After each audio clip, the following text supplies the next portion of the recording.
பொங்கல் முடிஞ்சு போச்சு. பொங்கல் முடிஞ்ச கையோடு காணும் பொங்கலுக்கு வச்ச அதே அடுப்பில் இன்றைக்கி வந்து பிரியாணி பண்ணுறோம். அதுவும் குக்கர் வச்சு. எப்படிப்பா குக்கர் தாங்குமா தெரியல, பார்ப்போம் ட்ரை பண்ணி.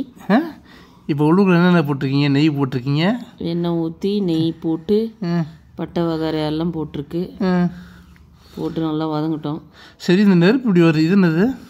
இது இஞ்சி பூண்டு பச்சை மிளகா பேஸ்ட்டு. நெருப்பு இப்படி எரியுது, அந்த பிடியெல்லாம் ஒன்றும் ஆயிராதா? ஆகாதுன்ற ஒரு நம்பிக்கையில் வச்சு பொதுவாக எல்லாரும் பிரியாணி பாத்திரம் வச்சுருப்பாங்க. நம்ம பாத்திரம் வைக்கிறோம், இது வைக்கிறோம், குக்கருக்கு வச்சு கோளாறுல அந்த பாத்திரம்லாம் வாங்க குக்கர் தூக்கி வச்சாச்சு. இதில் மட்டனில் போட்டாச்சு. இப்போ போட்டாச்சு, இஞ்சி பூண்டு எல்லாம் போட்டாச்சு. இஞ்சி பூண்டு பேஸ்ட்டு மட்டன் போட்டாச்சு. உள்ள என்ன அரிசி மட்டும் போடணுமா? இப்போ ஆனால் வேகமாக கொதிக்குதாண்ணா, டக்கு டக்குன்னு ஃப்ளேம் நல்லா எரியுது. அடுப்பில் கேஸ் ஸ்டவோட புதினா போட்டாச்சு. செலவு ரொம்ப ரொம்ப கம்மி. அதாவது கட்ட 40 ரூபாய்க்கு வாங்கினது பொங்கல் வச்சு இது வச்சு இன்னும் கட்ட மிச்சம் இருக்குது. இது வந்து இது பேர் என்ன? தம்மு. இது எதுக்கு மேலே குழவி குமிச்சிருக்கு? அது நல்லா அது ஸ்டீம் எல்லாம் வெளியே போகாமல் இருக்கிறது. ஓ அப்படியா? இது வந்து இது செகண்ட் டிஷ். இது என்ன டிஷ்ஷு? Side dish. அதான் என்ன டிஷ்ஷு? ஈரல் கிரேவி. ஓ ஈரல் கிரேவியா? ஓ ஈரல். Yes yes. ஆனால் ஈரலுக்கான தக்காளி எனக்கு தெரியும். ஈரல் சும்மா ஒரு 5-6 பீஸ் அவ்வளோதான். வாங்குற பீஸ் கொடுத்து போட்டீங்க. கடைக்காரங்க மொத்தமாக பண்ணுறீங்க. கடைக்கார 4 பீஸ் கொடுத்து ஃபுல்லாக தக்காளி போட்டு தருவாங்க. அது மாதிரி. இது என்னது?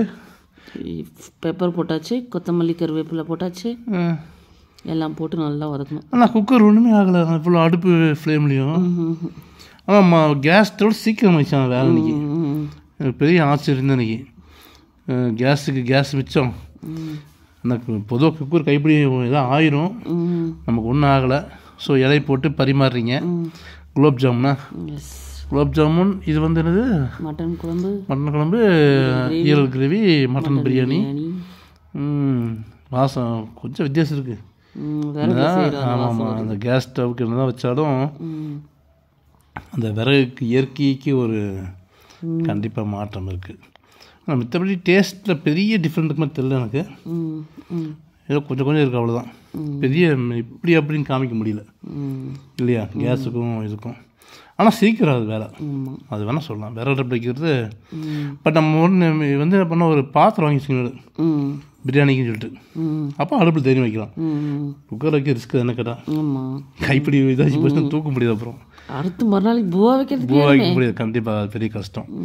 பரவாயில்ல, இது ஆண்டவன் முடிஞ்சதில் ஒன்றும் ஆகலை, நல்லபடியாக முடிஞ்சு போச்சு. ஓகே, காணும் சூப்பர்.